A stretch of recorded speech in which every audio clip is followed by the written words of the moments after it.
UP board वाले बच्चों ध्यान से देखिए, आ गया आपका मॉडल पेपर। हाँ बच्चों, यही आपका वो मॉडल पेपर है जो यूपी एमएसपी यानी कि यूपी बोर्ड माध्यमिक शिक्षा परिषद ने अपने ऑफिशियल वेबसाइट पर 2022 की परीक्षा के लिए जारी किया है।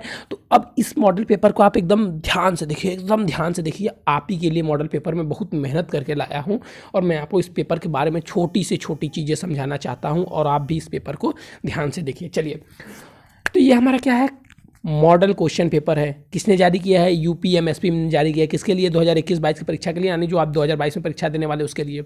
सबसे पहली बात तो पेपर आपका जैसे पिछले साल में 100 मार्क्स के होते थे, इस साल भी 100 मार्क्स का होगा। कैसे? जैसे पिछले साल 100 मार्क्स के होते थे, इस साल भी कितने मार्क्स से होगा? 100 मार्क्स का ही होगा। फिर पहला आपका आता था, हम जानते हैं कि जो ये प्रोज से आते हैं, ठीक है, read the following passage carefully, ये आपके 10 नंबर के होते हैं। उसी प्रकार ठीक देखिए, 3 3 6 3 9 3 प्रश्न आपको दिए गए हैं, इसी में से आपको खोज के लिखने होते हैं। और देखिए, एक पहले से इजी हो गया है पेपर। क्या हुआ है, पहले क्या होता था कि हमें इसको एक डिस्क्राइब करने के लिए आता था। आपको अगर पिछले साल का आप पेपर देखेंगे तो उसमें ये गद्य का हो गया, अब एक प्रश्न आता था, 2 प्रश्न तो ऐसे पूछे जाते थे और फिर कहता था describe the passage given line. तो उसमें बच्चों को बहुत परेशानियां होती थी, लेकिन अब ये अनसीन पैसेज की तरह ही हो गया। अगर आप इसे पढ़े हैं, नहीं पढ़े हैं, आप हल्का सा अपने क्लास में कहानी सुने भी हुए हैं, तो आप इस पैसेज को तुरंत पढ़ के इसका उत्तर दे पाएंगे। लेकिन अगर आप घर से पढ़ के आए हुए हैं तब आपका समय बचेगा, आप उत्तर देने में सक्षम होंगे। चलिए, तो ये आपके लिए बहुत ही आसान कर दिया है किसने? यूपी बोर्ड वाले ने। तो ये आपके लिए खुशखबरी है। इंग्लिश का पेपर समझ लीजिए आपके लिए खुशखबरी ही है। इंग्लिश बहुत आसान कर दिया, देखिए इंग्लिश बहुत आसान कर दिया, यूपी बोर्ड वाले ने बहुत ही आसान कर दिया। चलिए, ध्यान पूर्वक देखिएगा अपने प्रश्नों को, ठीक। ये पहला आपका पेज था।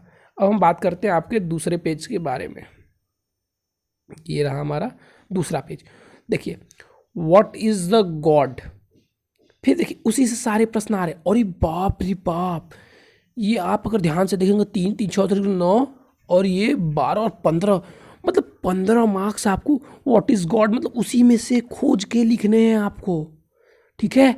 उसी में से खोज के आपको लिखने हैं, आपको मिल जाएंगे 15 नंबर। अरे भैया, मतलब समझ लीजिए कितना आसान हो गया पेपर। अरे भाई साहब, अगर आप पहले का पेपर बच्चों आप उठा के देखेंगे ना, बता रहा हूँ आपके फट के रह जाएगी एकदम, मतलब उसको डिराइव करना था। लेकिन ये पेपर बहुत ईजी हो गया। तो इंग्लिश आपके लिए बहुत ही आसान हो गया है, समझिए इंग्लिश आपके लिए बहुत ही आसान हो गया। अब चलिए हम लोग आगे देखते हैं सेक्शन बी में। Right an article and any one about. देखिए ये आ गया इंडिया अ लैंड नेचुरल। तो ये आप एक इन्हीं तीनों में से आप क्या कीजिए ना, आप आर्टिकल 1 2 पढ़ लीजिएगा, आर्टिकल लिखना सीख लीजिएगा। आर्टिकल में एक बात मैं आपसे कहूँगा, शुरुआत अच्छी होनी चाहिए, राइटिंग सुंदर होनी चाहिए। तो आपको जो ये 10 नंबर लिखा हुआ है, इसमें से आपको 10 नंबर तो बहुत कम बच्चों को मिलते हैं, नहीं मिलते हैं, लगभग 9 और 8 ही मिलते हैं। तो आप 7 8 आराम से आपको मिल जाएंगे अगर आप आर्टिकल सुंदर लिखे हैं, भले उसमें बीच में आप कुछ भी डाल दिए हों। चलिए, write a letter of editor. ये तो भैया आप एक याद करके जाइएगा। एडिटर पे आप प्रिंसिपल वाला हमेशा आता है, कंप्लेन करने वाला, ठीक है। तो ये तो आप सक्षम है खुद से लिखने में, इस पर 8 9 मार्क्स आपको अपने ही मिल जाएंगे। कितना ईजी कर दिया पेपर साला। 15 मार्क्स, अगर जो बच्चा नहीं पढ़ा है तभी 15 10 35, 15 10 25 25 10 35 मार्क्स अभी तक आपको ऐसे ही मिल गए हैं बिना ज़्यादा मेहनत किए। अब आते हैं हम ग्रामेटिकल सेक्शन में। तो देखेंगे आप, अरे ग्रामेटिकल सेक्शन में ये क्या कर दिया, अरे भाई 2 2 नंबर का क्वेश्चन ऑप्टिकल में आए है, ऑप्टिकल में कर दिया आपका ग्रामर सेक्शन वाला। अगर आप देखेंगे पहले तो ऐसा नहीं था, सिनोनिम्स एंटोनिम्स आपको खुद से लिखने रहते थे, लेकिन इसमें क्या कर दिया, इसमें कर दिया आपको ऑप्टिकल से। तो ये भी 10 मार्क्स आप फ्री में उठा सकते हैं। हाँ, क्या नहीं बदली चीज़ें, तो भाई देखिए यहाँ पर चीज़ें नहीं बदली। क्वेश्चन नंबर अगर 5 में आप देखेंगे तो जिस प्रकार आपकी रहती थी 1 2 जो है ना चेंज इनडायरेक्ट वाला, उसके बाद से डायरेक्ट वाला जो चेंज करना है, इसमें आपकी चीज़ें नहीं बदली हैं, ठीक है। ये वही है पैसिव वॉइस एक्टिव वॉइस में जो आपको चेंज करना है, तो ये चीज़ें आपको नहीं बदली हैं, ठीक। अब इसमें से आपको एक वाक्य प्रयोग करना है, दोनों वाक्य का वाक्य बताना है जिसमें मीनिंग क्या हो, डिफरेंट हो। चलिए, अब हम बात करते हैं नेक्स्ट के बारे में। अब ट्रांसलेशन, जैसे आपका ट्रांसलेशन आता था वैसे ही ट्रांसलेशन आपका है, बस नंबर कम कर दिए गए हैं। पहले आपका ट्रांसलेशन 10 नंबर का आता था, लेकिन अब ट्रांसलेशन 5 नंबर के कर दिए गए हैं। तो ये भी आपके लिए एक अच्छी बात है, क्योंकि बहुत बच्चे ट्रांसलेशन परेशान होते थे। तो अगर सब चीज़ आप बना कर भी लिखेंगे ना, तो मैं गारंटी देता हूँ आपके इसमें आप 3 नंबर 4 नंबर पक्के रखिएगा, 3 या 4 नंबर तो पक्के रखिएगा, कुछ भी आप इसको छोड़िएगा मत एकदम। अब देखिए, answer the following question 40 word. अरे यार क्वेश्चन आंसर में देखिए 4-4 नंबर के, तो एक क्वेश्चन में 2 ऑप्टिकल दे रहा है भाई साहब, एक क्वेश्चन में 2 ऑप्टिकल दे रहा है। सोचो इस चीज़ को यार। अब तुम लोग इंग्लिश में अगर 90 प्लस नहीं स्कोर कर पाओगे तो कब करोगे? इंग्लिश में अगर तुम लोग 90 प्लस अब नहीं स्कोर करोगे तो अब कब करोगे? अब इंग्लिश हमको लग रहा है हिंदी से भी आसान बना दिया। पहले क्या होते थे कि यूपी बोर्ड वाले इंग्लिश में परेशान होते थे, लेकिन अब तो मैं देख रहा हूँ कि इंग्लिश क्या किया, हिंदी से भी आसान बना दिया। एकदम लूट लेना नंबर भाई लो तुम लोग इंग्लिश में। ठीक, व्हाट इज एमआर हैमल ब्लेम। अच्छा ये तो क्वेश्चन आंसर ये आपका, ये देखिए ऑप्टिकल कर दिया, एक क्वेश्चन ऑप्टिकल में दिया हुआ है। Answer any one of the following in about 80 word.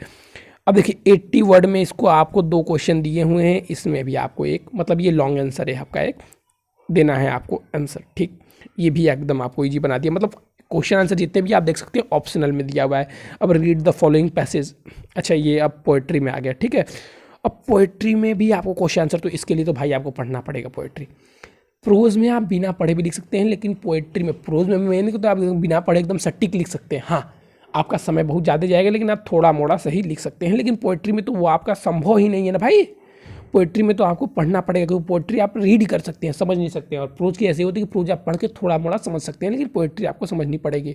ठीक, right any central idea. Central idea जैसे पहले आते थे, अभी भी सेंट्रल आइडिया वैसे आ रहे हैं। फिर आंसर द फॉलोइंग अबाउट। अब देखिए इसमें भी आपको आंसर लिखना है, तो डिस्क्राइब इन्वायरमेंटल फेदर्स। मतलब आप सोचिए इस चीज़ को, जो आपकी शॉर्ट स्टोरी आती है ये अब उससे क्वेश्चन है, तो इसमें भी आपको ऑप्शन दिया हुआ है, और यहाँ पे भी वही है तो ऑप्शन दिया। मतलब देखिए ये भी आपका शॉर्ट स्टोरी का लास्ट में क्वेश्चन है। अब मैं आपसे बात कर रहा हूँ, जो अब ध्यान सुनिए। मतलब यूपी बोर्ड ने इंग्लिश को, मैं बता रहा हूँ, कतई बहुत एकदम जहर आसान बना दिया। अब आप कहेंगे सर जी आपको तो देना नहीं है पेपर, आप तो बस कतई जहर आसान करते रहो। नहीं भाई देखिए, मैं आपसे एक रियलिटी बात बता रहा हूँ। आप उठाइएगा पेपर पिछले साल वाले को, और जो बच्चा अगर पिछले साल पेपर दिया होगा उसके पेपर से एक बार अपने पेपर को आप मैच कीजिएगा। मैं ये नहीं कहता आपके लिए भी वो चीज़ें हार्ड हैं, लेकिन पिछले साल से थोड़ा सा आपके लिए पेपर ईजी हो गया, थोड़ा सा बहुत ईजी हो गया। मतलब समझ लीजिए आप लोग 20 से 25% आपका जो हार्ड था वो कम हो गया। एंटोनिम्स सिनोनिम्स में ऑप्शन आ गया, क्वेश्चन आंसर के हर एक में ऑप्शन आ गए। पैसेज में जो आ रहा है लिखने के लिए, वो साला पैसेज आता था उनको समझाने के लिए, वो आपके में नहीं आ रहा है। पोएट्री में भी आता था समझाने के लिए, वो चीज़ आपके में नहीं आ रहा, तो आपको वो चीज़ नहीं रटना पड़ेगा, उससे बस क्वेश्चन आंसर आ रहा है। तो आप अगर आगे के सब चीज़ को, आपको ये बात जानता है कि अगर आप आगे के 3 पोएट्री भी पढ़ जाते हैं, चलिए वो सब बातें मैं किसी और लेक्चर में करूँगा। अगर आप जानकारी और जानना चाहते हैं कुछ, देखिए मैं आपको देखिए एकदम क्लियर शब्दों में बता दे रहा हूँ, कुछ ट्रिक्स होते हैं बच्चों पढ़ने के। अगर आप चाहते हैं कि इंग्लिश में कतई जहर, मैं क्यों कह दे रहा हूँ, क्योंकि हम लोग जब पढ़ते थे तो हम लोग भैया इंग्लिश और हिंदी में ज़्यादा मेहनत नहीं करते थे। मैं सर्वश्रेष्ठ आपसे बता दे रहा हूँ, इंग्लिश और हिंदी में, हिंदी की हम 10 जो बहुविकल्पी आते थे उसमें मेहनत करते थे सबसे ज़्यादा। उसके बाद से हिंदी को हल्का हल्का पढ़ लेते थे। कैसे पढ़ते थे कि नंबर आ जाए, नंबर हमने उसमें भी गेन किए हैं। मेरे खुद के इंग्लिश में 91 मार्क्स हैं उस समय के, और हिंदी में हमारे 95 मार्क्स है। छोड़िए ये सब बात मैं आपसे नहीं करूँगा, लेकिन आप, मैं जो चीज़ बता रहा हूँ समझिए। तो हमें पता रहता है कि आंसर कैसे देना है, उस प्रकार मैं आपको बता दूंगा कि आंसर कैसे देना है। अगर आप ये सब चीज़ें जानना चाहते हैं तो कमेंट कीजिए कि भैया एक उस पर भी पेपर लगाइए कि हम पेपर कैसे लिखें। और अगर आप चाहते हैं हमसे बात करना, या हमारे एक चैनल ग्रुप में जुड़ना चाहते हैं जिसमें आपको सभी इन्फॉर्मेशन, ऐसे ऐसे वीडियो आपको मिलेंगे। मैं अभी भी 11 दिसंबर से एक बैच स्टार्ट किया हूं, जिसमें मैं बच्चों को, यूपी बोर्ड वाले बच्चों को प्रिपरेशन कर रहा हूं फ्री ऑफ कॉस्ट, और वो वीडियो हमारे देखते हैं। तो अगर आप भी वो सब चीज़ें चाहते हैं, हमारे साथ जुड़ना चाहते हैं, तो इस नंबर पर कॉल कीजिए, हमारे साथ जुड़ेंगे। कोई भी परेशानी हो तो आप कॉल कीजिए। चलो बच्चों आज के लिए बस इतना ही। Thank you, have a nice day.